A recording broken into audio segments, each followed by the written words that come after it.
The wreckage smoldered in the crimson dust of Kepler 442b's northern wastes, a twisted sculpture of metal and alien architecture that had no business being there. Eli Grant killed the engine of his salvage hauler and stepped out into the thin atmosphere, rebreather hissing with each breath. He'd seen plenty of crash sites in his 15 years working the outer colonies, but this one was different.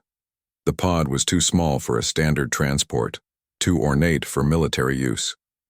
He approached cautiously, boots crunching on crystallized sand.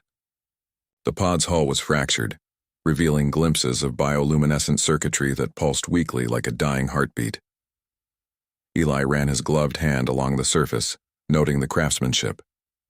Whoever built this understood beauty as much as function. The hatch hung open, partially melted from re-entry heat. Eli squeezed through, his headlamp cutting through the smoke-filled interior.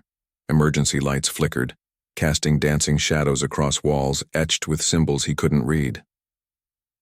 The pod's interior was designed for someone much smaller than him, and he had to crouch as he moved deeper inside. That's when he heard it. A sound so faint he almost missed it beneath the groaning metal. A soft whistling breath. Alive. Eli followed the sound to a cushioned alcove where something small lay wrapped in what looked like thermal blankets woven from starlight. He carefully pulled back the covering and froze.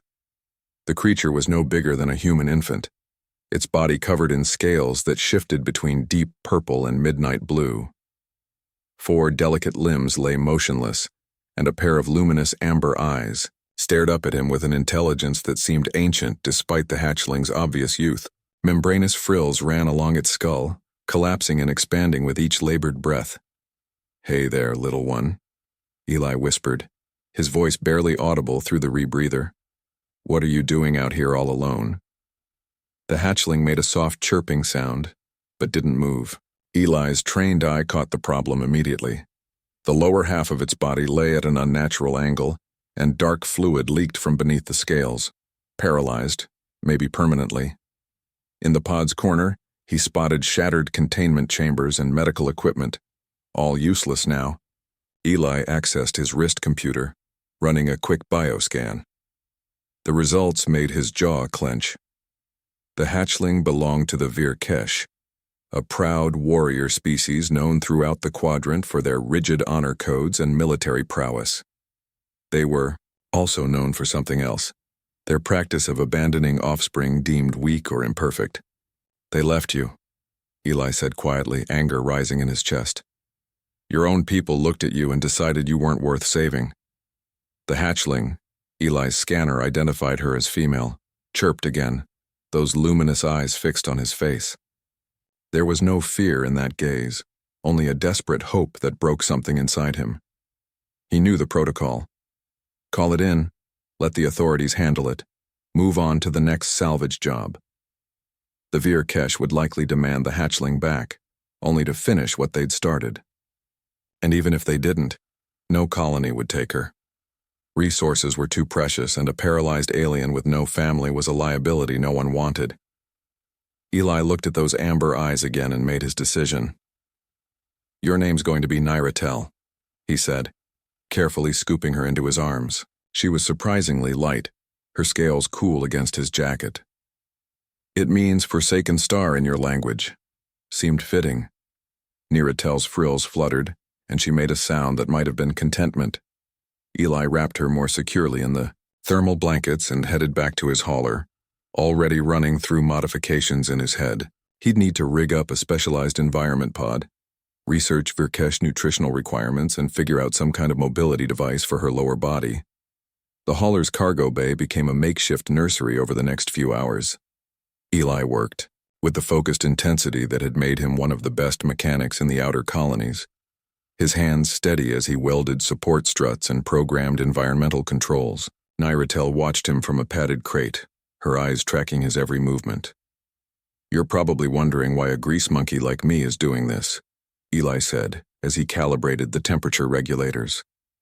"Truth is, I don't have a good answer. My wife used to say I had a soft spot for broken things. She wasn't wrong."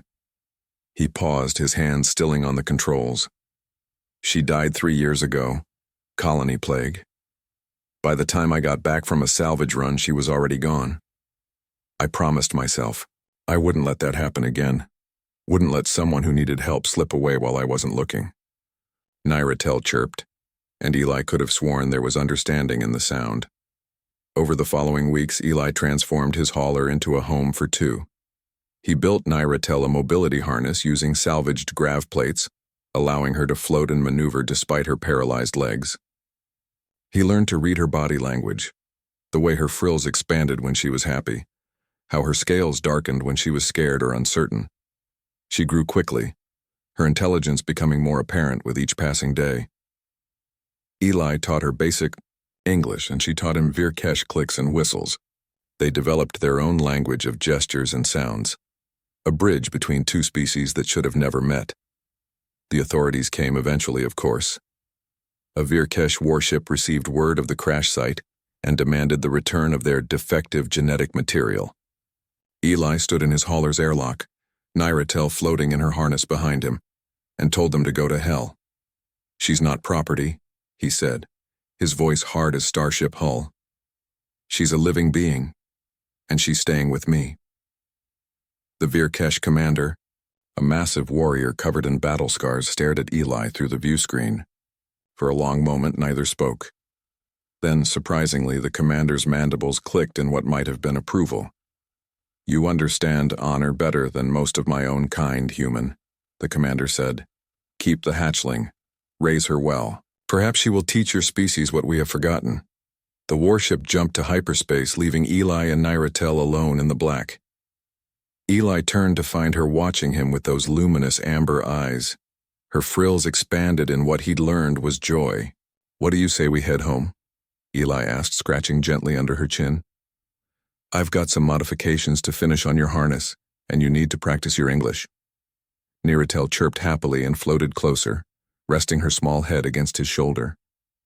In that moment, surrounded by the infinite darkness of space, Eli Grant, rugged mechanic, salvage runner, and now father, smiled. Some things he'd learned were worth carrying. No matter how heavy, no matter how far,